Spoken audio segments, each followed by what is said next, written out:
How can you help a woman squirt? Are all women capable of doing it?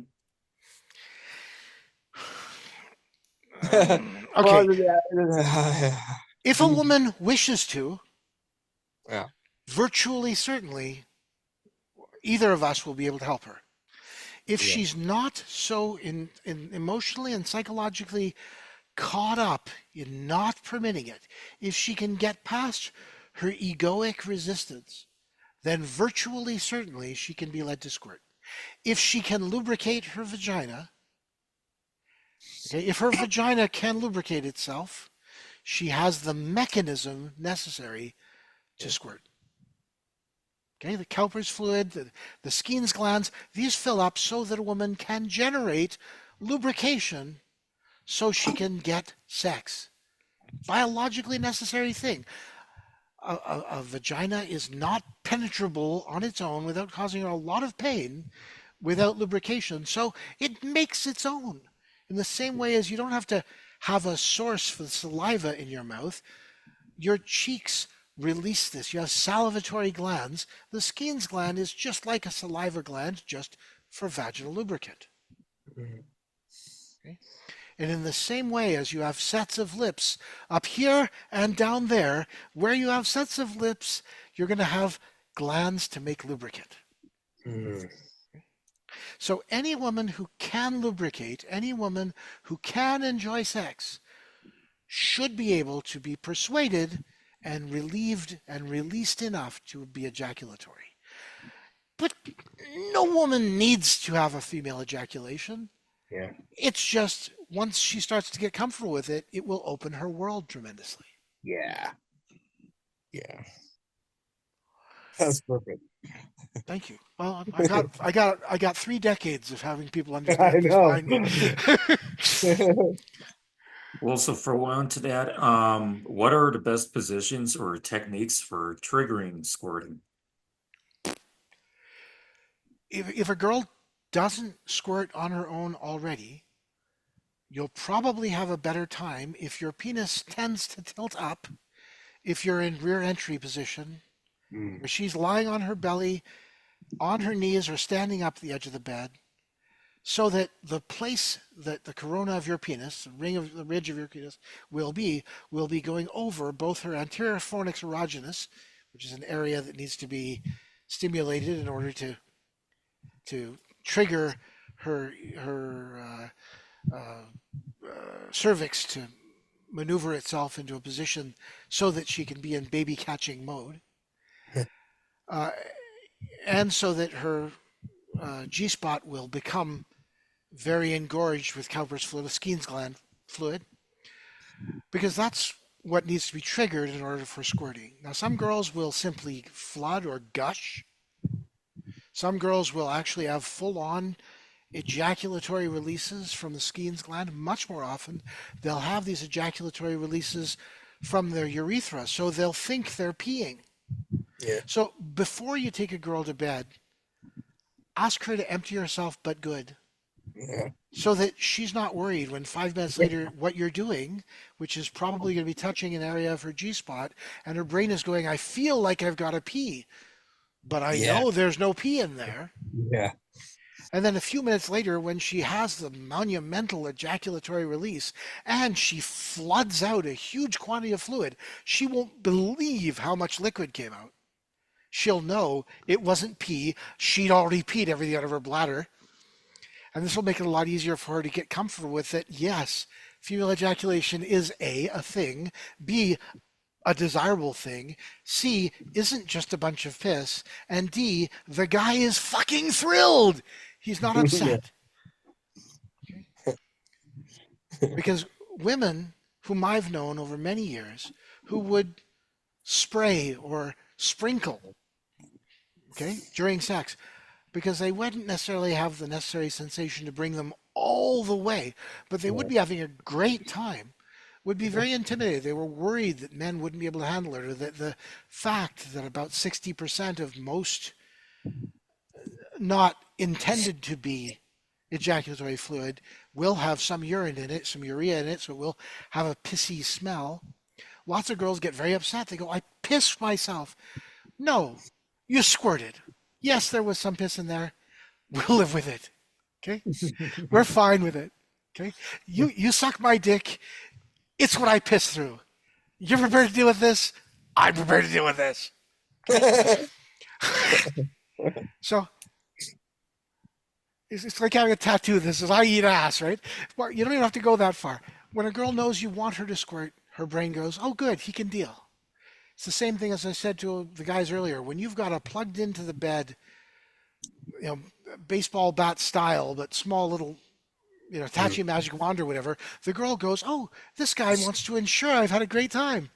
So I don't have to worry about it. All right, I'm not going to have to go home and jerk myself off afterwards. It's gonna be a win-win. It's gonna be a win-win situation at the worst. Exactly. Win, win, or walk has been my lifestyle philosophy.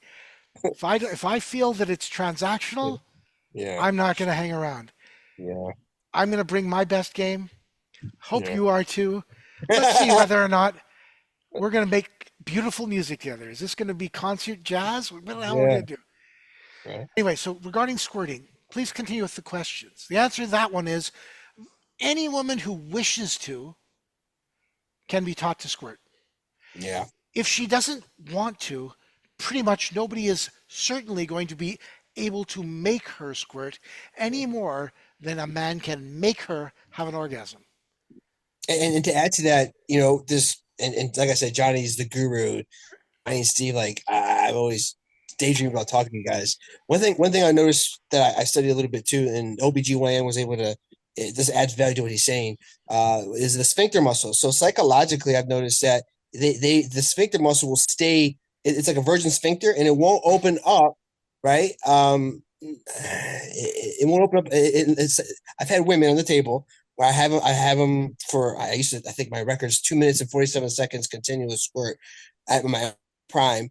And I got the girl going, because she wouldn't squirt, but I could hear the squishing of the urethral sponge. Yep. And what I realized was that I had filling. Filling. It has to refill itself while you're going. I realized that until like the next session or whatever, I forget the whole memory. But in short, what happened was when I got to more of an intimacy level, and she was relaxing, kind of the emotional, she relaxed.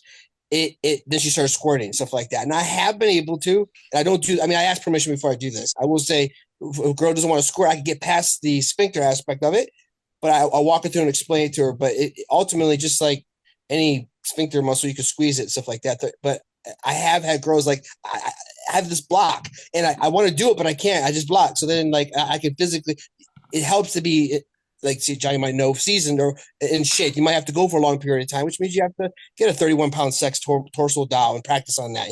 Like if you're a martial artist and you're kicking and punching, what do you use? A bag, right? So same thing.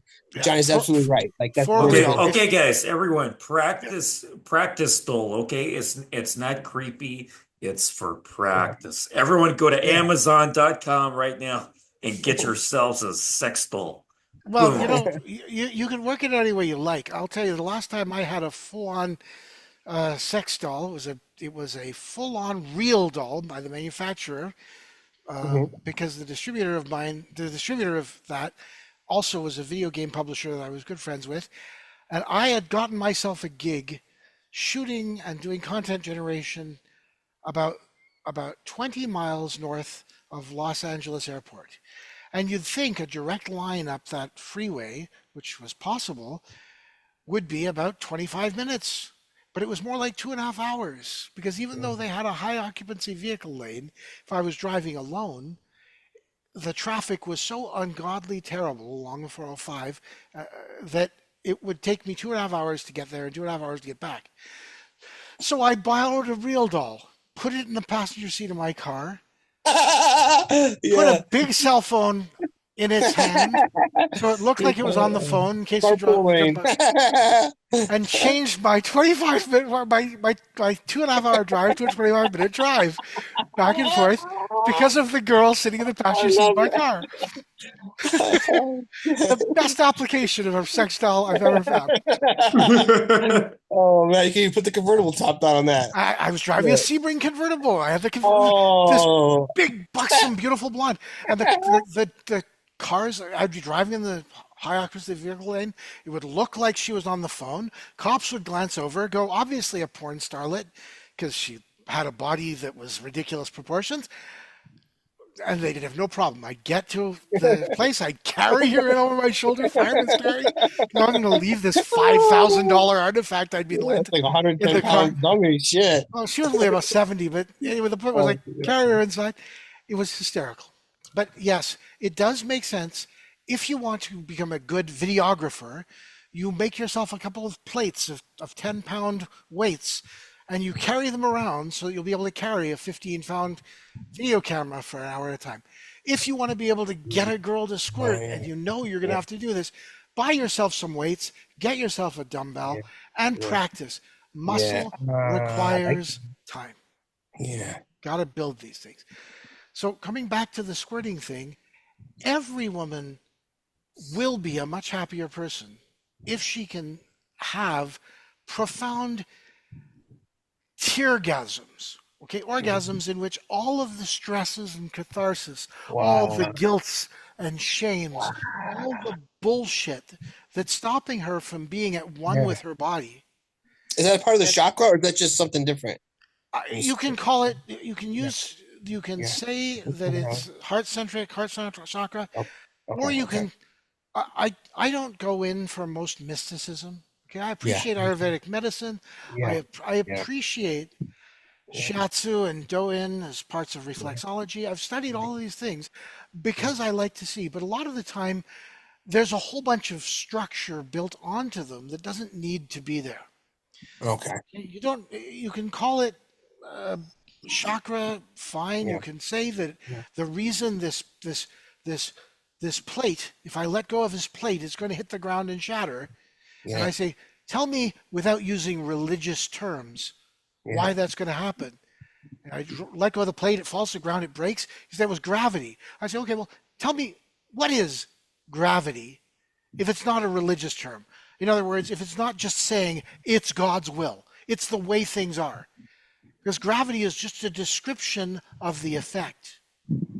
Nobody can explain how fast gravity works. No one can explain where gravity comes from, how long gravity lasts. It's just a word so that we have a way of describing something that without a word, we couldn't describe. Okay?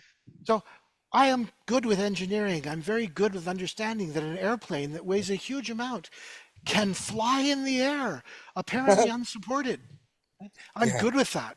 It's not magic. It's completely understandable science. Because we have ways of explaining to ourselves and to others what's going on. Well, I'm not going to tell you that the purge is chakra related. I'm going to tell you that whatever part of your spirit, be it purely mental, cerebral, emotional, whatever, a woman who can purge the unneeded, unnecessary baggage of negative experiences will absolutely live a much happier, friendlier, more confident, more self-accepting life. And there ain't nothing like helping a girl learn to confidently squirt to help her reset all of that bullshit and leave it behind her. So I never had a girl cry like, I mean, I had maybe the sexual cry afterwards. Maybe it's more like, you know, but like in regards they're to not unhappy. They're going, I'm crying. I don't know why I can't stop myself. I never had a girl cry in any way, except for one time she was crying afterwards. But in short, it was emotional stuff, and I don't know, it's purge or whatever. But the purge of having a girl on the table and she's crying because she's happy and she's joy. I never experienced that with the girl. It's okay. Don't worry about it. This won't be with all people. Remember, most girls that show up at your workshop are coming there because they've already made peace with the idea that they want to have better sex. Yeah. So they're not super hung up. They're not coming there with primal anxiety or suffering from frigidity or whereas a lot of the people that have shown up at my door were young up and coming porn starlets who were purely doing it for the money or purely doing it because their baby daddy said, you're really hot. You could support my drug habit and the cost of raising your child if you'll go and do those things that you end up doing drunk every week on camera. Yeah. I feel you. It's kind of depressing, and most of the reason that the world has changed in the porn industry, there's no longer so much a need for a psychological aspect because virtually every girl who goes in to do porn knows she could or could not. It's entirely up to her. Yeah. It doesn't matter Yeah. if she's got serious body issues because she knows there's a market out there. People will gladly pay. Look at the people who make their Yeah. living off OnlyFans. It's every sort of woman. Yeah. Yep. So given the There's like 1 in taste, 10 women between certain ages are on that. Yeah. That's a lot. I have 100% respect for any woman who self-sustains. Yeah. Me too. I don't care what she does as long as she's not harming anyone and she's not harming herself. Exactly. So coming back to that, with regards to squirting, some women get very caught up because they end up flooding the bed every time they have sex, and then they need to change the mattress. And Yeah. so it helps as a man to make sure you've got basically puppy pee pads, Yeah. Yeah. stuff, Probably so bad. that she is not worried that the repercussions of this are going to be negative. Okay, no girl wants to leave blood stains on the mattress. Yeah. So she'll wear a pad when she knows she's having menstruation. Same thing. You just want to buy some puppy pee pads, basically some plastic backed but absorbent. They say Always has wings. Red Bull has wings. You drink your Red Bull, throw it on the Always, and get to work. You want to help the girl feel no concerns about having regret. So what about for you? You have way more experience than me. I started doing it around 2000. I don't know, maybe like 11 or 12, 10, 11, 12. My question to you is that, so I found it, and everyone's different. I've seen guys teach in the bed, but when I'm practicing with girls, even especially relationships, I get $110 massage table off Amazon. And I start them off on the table because it feels like, it It could feels be more like clinical. It relaxes them. yeah. And it could be, you could have the scenery like it's a incense meditation, or you could have it more kind of like Westerner, where it's like the massage table and you got a little, everything professional. But to answer your question, Ice, I find that when you're starting off, or if you have a girlfriend, get a massage table and play with that, because ergonomically it's easier and it's better in the beginning. Because once you master on the table and you know your girl's vagina inside and out, like everything. I mean, everything. When you get into the bed, there you go. Like that's what I prefer. Not that starting off in the bed is not. There's another guy that teaches it as well, like that. But I try to go for 100% success rate with guys that don't have, maybe they might not have multiple sessions with their girl. They might be able to try it 2 or 3 times, and I tell them, hey, I have a routine where I say, with your girl, tell us, it's gonna take a few sessions. Don't put all this pressure on one thing. Make an experience with your girl that you're learning about a vagina, even if it's just there's guys, I have buddies of mine that they don't want the girl squirting, but they love that I'm going to massage that vagina and take care of my girl. I love it. Yeah, and that's how it has to be. This is a loving act of service. Any man who goes to bed and makes a girl feel like she's obligated to give him a showing of how happy she is going to inspire her to fake an orgasm to get him to stop. It's some crazy bullshit. Yeah. A girl who wants to learn to squirt will let you know. If she says, no, I'm afraid of that, you say, look, I'd like to try some stuff. We'll see. Mm-hmm. If you don't like it, we'll stop. If you like it, great. Let's just see. Yeah. The question about positions. I like standing on the edge of the bed. Okay. While the girl is lying on her back with her legs, with her knees on my shoulders, slightly lifting herself off the bed. Missionary style? Huh? She's like missionary style or dog Well, except style? that her ass is at the edge of the bed, often supported by a pillow or two. Yeah. Her legs are cropped up like this over my shoulders. So if she were to, so she could lift herself off, and I will stand. So I stand on the edge of the bed, or if the bed is very low, I'll kneel. Yeah. So that I am able to consistently penetrate, and then I can flex my unit, but not everyone needs to be able to do this, so that I can get it into the position so that she'll get the stimulation that she needs. Yeah. With rear entry, you can put a little more into a girl, but there's not a gynecologist on earth who can't reach a woman's cervix with just his finger. Yeah. So since you can reach the cervix with a finger, it means you don't need anything bigger than a finger. So if Yeah. you're worried Right. about the size of your manhood, relax. My girl, whom I've been with That for guys. 20 years, was married to another woman before me. I never worried about whether I was better hung than her ex-wife. Oh, that's funny. Her I ex-wife love didn't need to it. have a bigger dick to Right. get her off. And I've never needed a bigger dick than I've got. I love my penis. It's my best friend after her. Yeah.